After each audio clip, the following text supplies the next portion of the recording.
Hey everybody, what's up and welcome back to today's video guys. And today guys, I'm going to go ahead and be showing you how to manage the tempo of tracks in GarageBand. This is a very simple thing to do, so make sure to watch this quick and easy video till the very end and follow my steps correctly so you can make sure this works the same for you and you can do this yourself.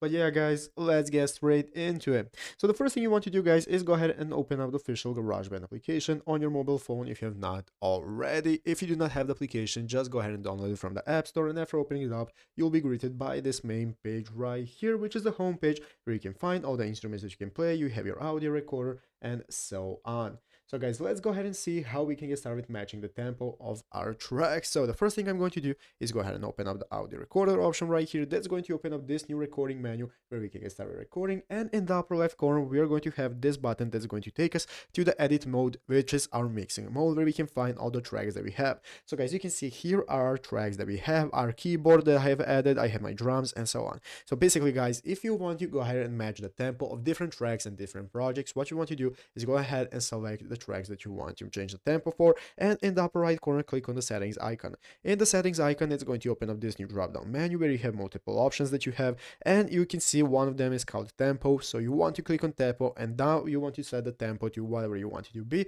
to match it with different tracks and projects and combine them. But yeah guys, basically that is it, how to do it. So I hope this video was helpful. If it was, make sure to leave a like, subscribe to the channel. So guys, thanks for watching, take care and bye.